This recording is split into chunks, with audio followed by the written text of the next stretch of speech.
Uma noite de alta tensão no estádio de La Cerâmica, o ambiente é elétrico, casa cheia e a pressão... a pressão é quase palpável.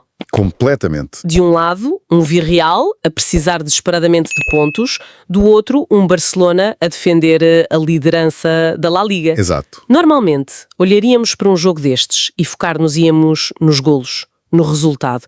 Mas hoje vamos fazer algo um pouco diferente. Sim.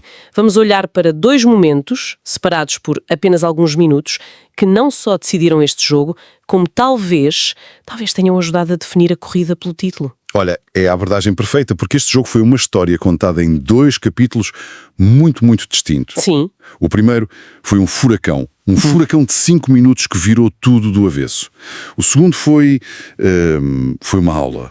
Uma aula de 80 minutos sobre como gerir as consequências desse furacão. Uma gestão de crise, no fundo. Exato. E é na análise dessa gestão que encontramos a verdadeira identidade desta equipa do Barcelona.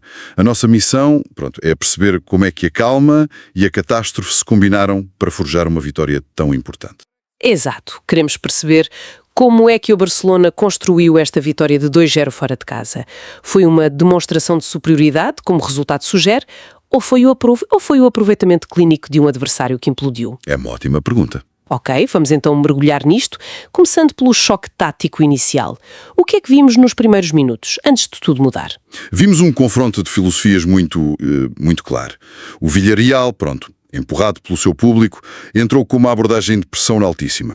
O que é sempre um risco. Um risco enorme. E quando falamos em pressão alta, estamos a falar de uma estratégia deliberada de subir as linhas, de tentar roubar a bola logo à saída da área do Barcelona.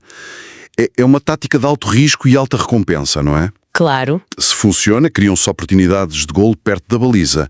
Se falha, deixam-se autoestradas nas costas da defesa.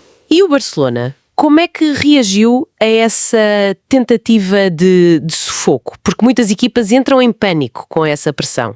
Mas esta equipa não. A resposta foi a calma personificada.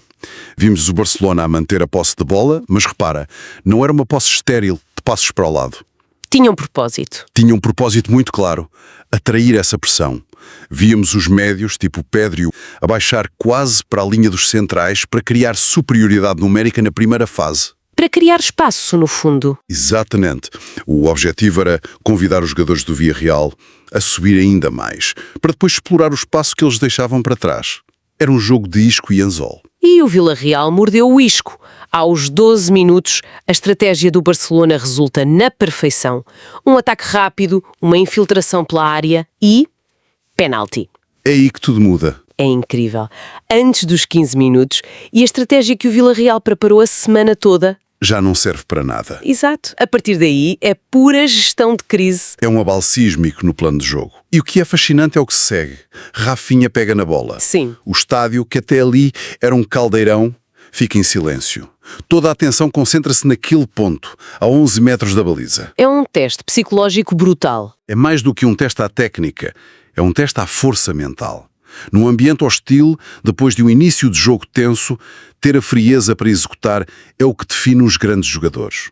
E ele não falhou. Uma corrida curta, um chute firme, sem hipóteses para o guarda-redes, 1-0. E a paciência tática do Barcelona deu frutos. E muito mais cedo do que seria de esperar, não é? Mas o mais interessante é o que vem a seguir. Sem dúvida. Converter estas oportunidades é o que distingue as equipas de topo. Mas o que realmente sentenciou o Villarreal não foi o golo que sofreram. Foi a forma como reagiram a ele. A frustração. A frustração tomou conta de tudo. O golo abalou a equipa da casa e a pressão que antes era uma arma tática transformou-se em pura precipitação e ansiedade. E essa precipitação leva ao segundo momento decisivo. Pouco tempo depois, numa disputa de bola a meio campo, a frustração transborda. E de que maneira? Uma entrada duríssima, mais por desespero do que por necessidade, e o árbitro não hesita. Cartão vermelho direto. E num piscar de olhos, o cenário muda por completo. Completamente, o Villarreal está a perder por 1-0 e com menos um jogador. E ali, para todos os efeitos, o jogo acabou. Se analisarmos o impacto combinado, a questão já não era se o Barcelona iria ganhar. Mas como iria gerir a enorme vantagem que tinha. Exatamente. E é aqui que entramos no segundo capítulo da história, a demonstração de maturidade tática. Certo. Mas essa gestão, esse controle, não corre o risco de se tornar passividade. Ao regressar para a segunda parte, o Barcelona pareceu tirar o pé do acelerador. Houve algum momento em que achaste que estavam a jogar com o fogo? É uma excelente pergunta, porque muitas equipas, ao verem-se com mais um jogador, caem precisamente nessa tentação. De acelerar para matar o jogo, não é? Sim, exatamente. O risco disso é a desorganização.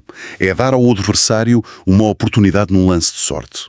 A verdadeira maturidade que vemos aqui e que define as equipas campeões é a disciplina para fazer o oposto. Abrandar. E na prática, como é que esse abrandar se viu em campo? Vimos uma circulação de bola metódica e inteligente. O Barcelona começou a girar a bola de um flanco para o outro, mas não sem objetivo. O propósito era duplo. Qual era? Primeiro, cansar o adversário.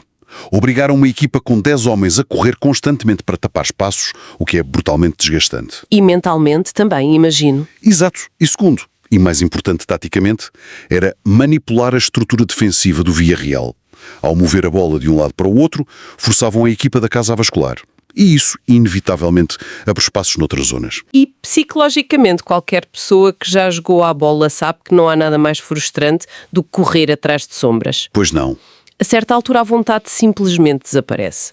É uma forma de controle que lhes diz: o jogo acabou e nós decidimos como e quando. Exatamente, foi um domínio exercido através do controlo, não da força bruta.